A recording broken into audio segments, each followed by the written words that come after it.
very welcome. Now, I've had a little bit of feedback. I always get a lot of feedback. But some people are arguing that I'm not doing enough jokes, and I'm instead talking much too much about politics. Now, for those people, I have a simple message. Slán. Goodbye. Away on. I happen to be the product of a 30-year conflict. I am the product of a highly politicised society. I am the product of a family where politics was the main topic at breakfast, lunch, dinner and supper. I am interested in politics because I'm interested in ideas and I'm interested in world events. Now, I realise that's not to everyone's taste. So if you'd prefer watching boys laugh uproariously as they discuss their cocks or drugs or nonsense, there is an abundance of that already on offer. You will have no problem finding it. And I wish you bon voyage. Now, for those who remain, especially those kind people who support my wee Patreon account, I will attempt to combine comedy and commentary, as I have always done. But what follows now is most definitely, well, this falls within the commentary department. For there has never been a war in history where 80% of a country has been destroyed, 100% of its population displaced, and 50% of those killed being children. I speak, of course, of the conflict being played out in Gaza and Lebanon. And for no other reason than to head off the morons who would weigh in if I didn't state the obvious, I do not believe in the mantra from the river to the sea, nor do I support either Hamas nor Hezbollah. But to put things in perspective, from the day following the Hamas attack on October the 7th, a bus full of Palestinian children have been slaughtered in Gaza every day by the IDF. Gazan civilians have no place of safety, no sanctuary. They've been attacked in their homes, in their hospitals and in their schools. Used even in places where they've been sent after they've been displaced under UN protection. Now, it was the IDF who expelled the civilian population from northern Gaza, forcing the young, sick and elderly to walk south, promising that they would then be in a safe zone. Almost immediately, the IDF began bombing that area as well. There is now a plan, or a tentative plan, we believe, by the IDF to completely displace the last remnants of civilians from the north of Gaza by starving them out, with those unfortunates who remain being designated by the IDF as legitimate targets. We are witnessing scenes since the Second World War. Benjamin Netanyahu and his henchmen have broken all the conventions of war by targeting civilians using the excuse that Hamas are using them as human shields. Imprisoning thousands without trial, some of those being held mere children, with credible reports of torture, starvation within those prisons.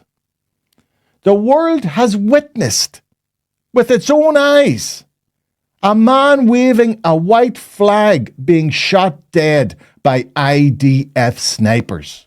Ramzi Abu Salul was killed in southern Gaza on Monday of last week.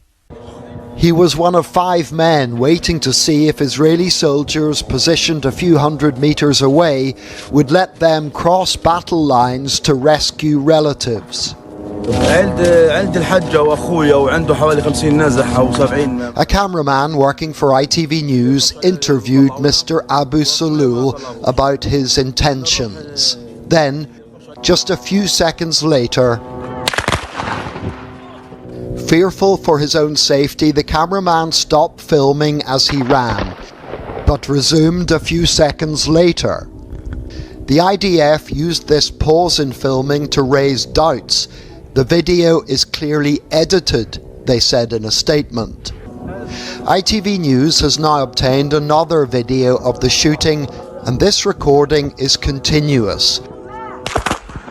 There are no breaks or edits.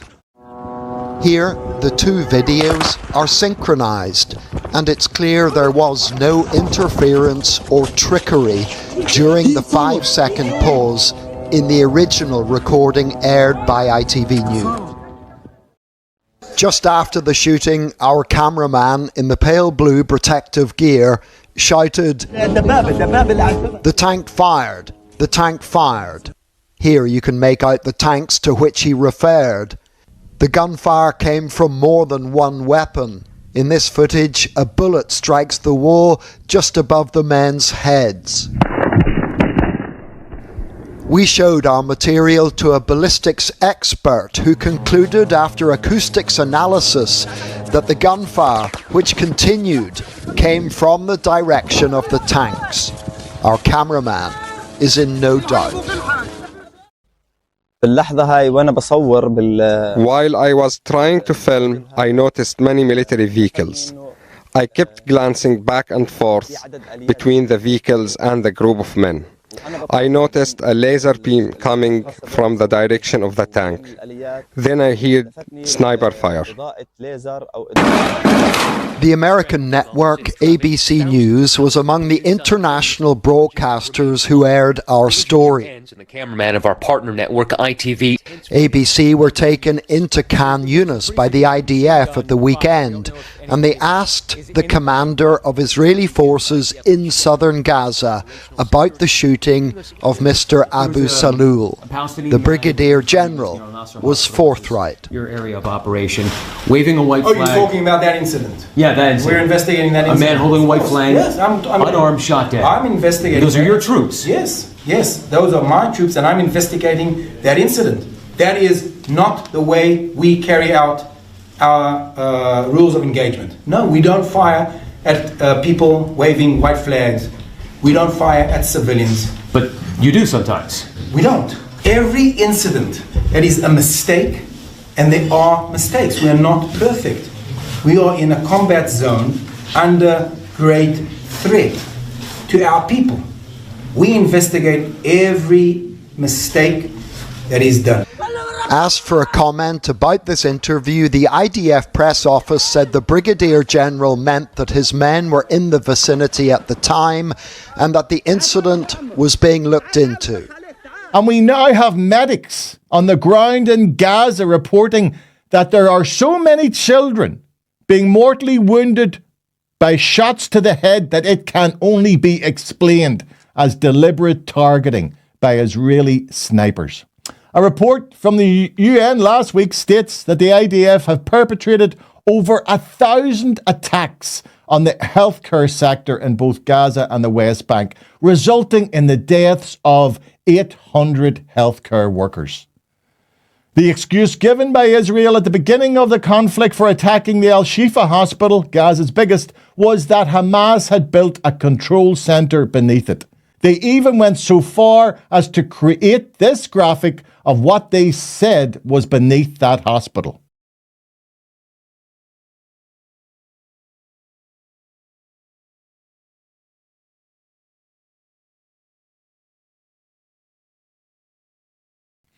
Yet when their tanks and planes had pummeled the hospital to dust, no such underground structure was ever discovered. Yet the world remained silent, not holding the Israelis to account for their blatant lie. This has resulted in them continuing to use that lie for other unwarranted attacks. Not content in having bombed the Gazan health service into extinction, last weekend the IDF bombed a hospital tent camp, resulting in patients still attached to IV drips being burned alive. Emboldened by the disgraceful inaction of both the US, the UK and Europe, Netanyahu has opened up a second front in Lebanon, where his military have replicated their policy of burned earth as they level whole villages simply out of spite. This is a video filmed by the IDF of their destruction of the village of Mahib in Lebanon.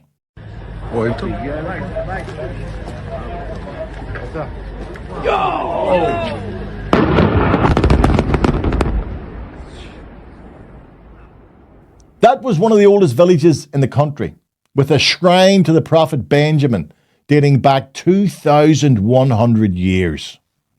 When the Taliban destroyed ancient sculptures in Afghanistan, they were rightly called Philistines. Yet no such international condemnation is heard when Israel does the same. Unrepentant, the IDF have announced they intend to continue their campaign of collective punishment, threatening to destroy whole villages if they are found to have any connection whatsoever with Hezbollah. The destruction of Mabhib reminded me of another village, this time in France, called Oradour-sur-Glane, which suffered a similar end, only that happened in 1944 and was a war crime carried out by the Nazi regime. Of course, nothing I have said will make one bit of a difference, but I had to say it. For those who remain silent to the genocide which is being perpetrated by Netanyahu and his generals are by their silence complicit in it. For let us be clear, the war being perpetrated by Netanyahu has nothing to do with ensuring the survival of Israel, but instead everything to do with survival of his failed administration. His far-right cabinet see an opportunity to do what they call mow the lawn. This is a cruel metaphor for the murder of all who would oppose their draconian suppression of the Palestinian people. But the Palestinians have their own metaphor, that of the smashed watermelon. What this means is while Israel can smash the melon, in doing so, they scatter the seeds of a new generation of fighters. And the killing of Hamas leader Yahya Sinwar will therefore not end this conflict. Now, I will not insult the intelligence of you good people who no doubt already know all about the history of the creation of Israel. There are, of course, similarities between what is happening today in the Middle East and what was called the Troubles. What I didn't know until recently is just how close that similarity is, after I came across a quote from a man called Ronald Storrs, the military governor of Jerusalem between 1917 and 1920. He was commenting on the rationale for the Balfour Declaration of 1917, where the British announced their support for the creation of a national home for the Jewish people in Palestine.